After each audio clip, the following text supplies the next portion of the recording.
told me, hey, I got something fantastic to tell you.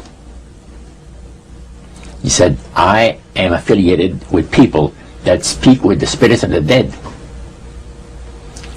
How would you like to talk to the spirit of your dead mother?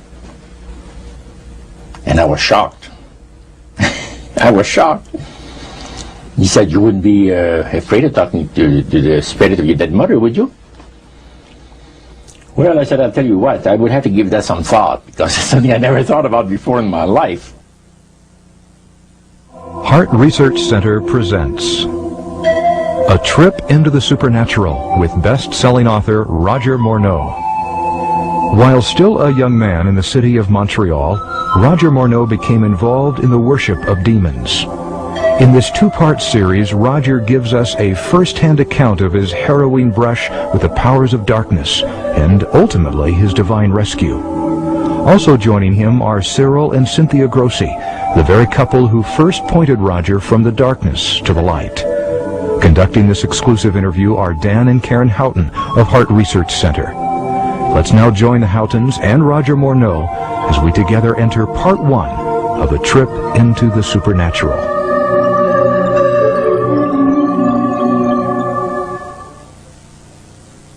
How in the world did you ever get involved in praying to demon spirits? Well, when I came out of the Navy after World War II, I was looking to take up a trade in Montreal, Canada. And at that time, I ran across a fellow that had been on a particular ship with me. And he said, hey, Morneau, you're alive. How nice to meet you. He said, let's have dinner tonight. I said to my boss, can I have the evening off? Because I was the assistant to the Windsor bowling alleys and billiard, you know. It's the high-class place in Montreal where all the dress manufacturing people go and relax. So I got the evening off and I went out, we went out and had dinner.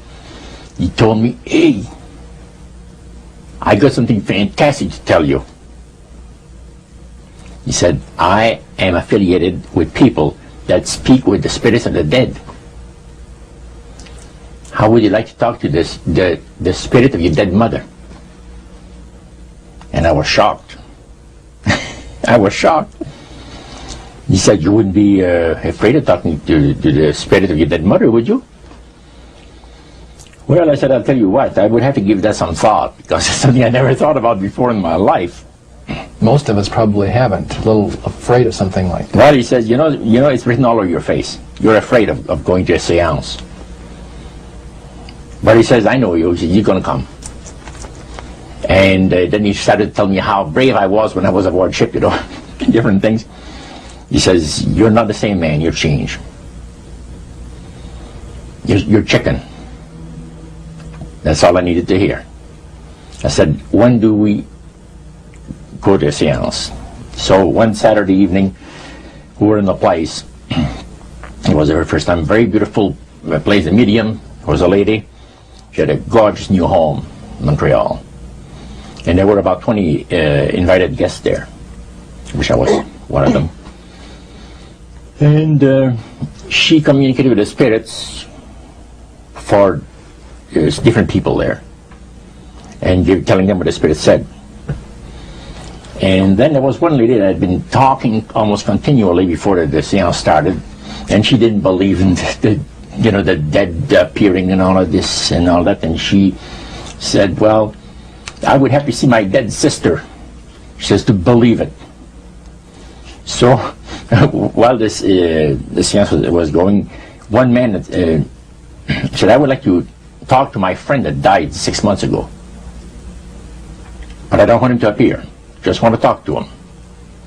Because he says, I don't trust you talking to my friend for me. So the medium says, let me inquire of the spirit. Yeah, the spirit will talk with you. And that big masculine voice was heard in the place. It says, hi Frank. It's nice of you to ask for me to talk with you. And they had a little chat. And after it was over, Frank says, this is the greatest thing on earth. to be able to talk with the spirits of the dead. Then the medium said, we have a very special surprise tonight for you people.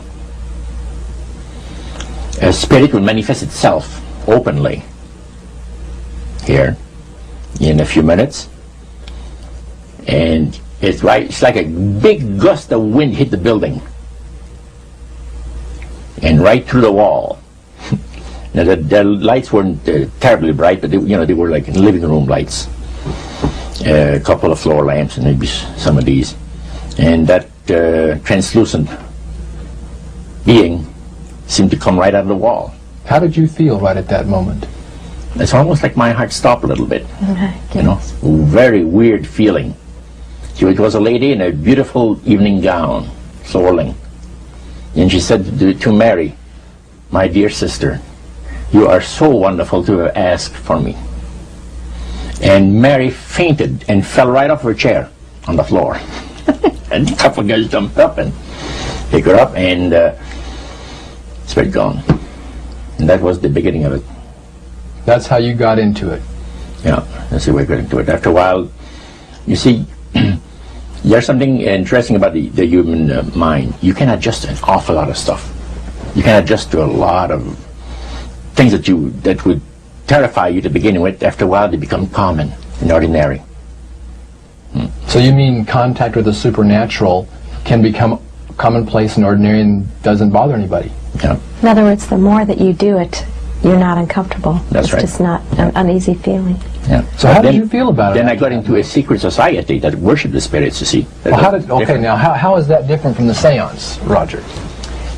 It happens that the seance are not involving in many ways. But when you get into a secret society of spirit worshippers, then, and especially when you're invited there by the direction of the higher-ups in the spirit world, you never get out of there alive. And this is exactly what my friend and I were up against. We didn't know anything about it. And there was a very, very popular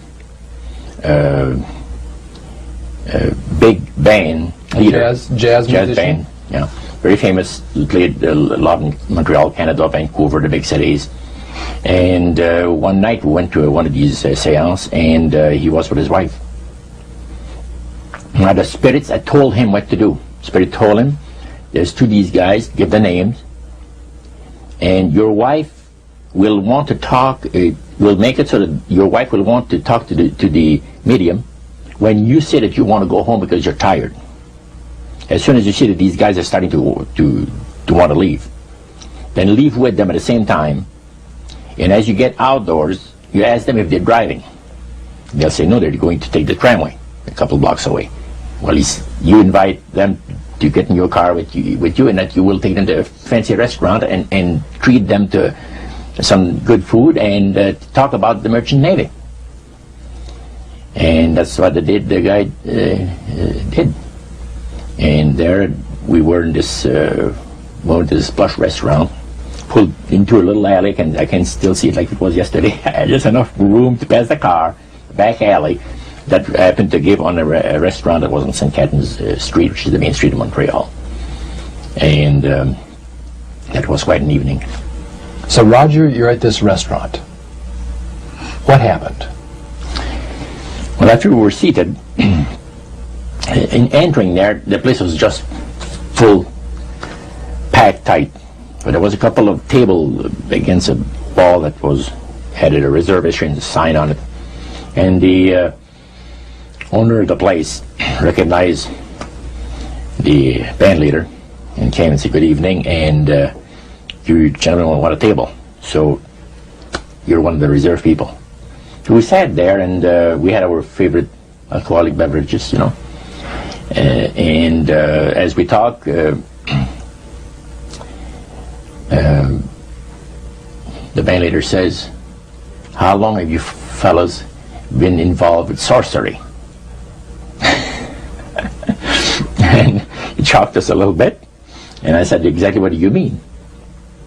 Well, he said, what you people are doing, talking to the supposed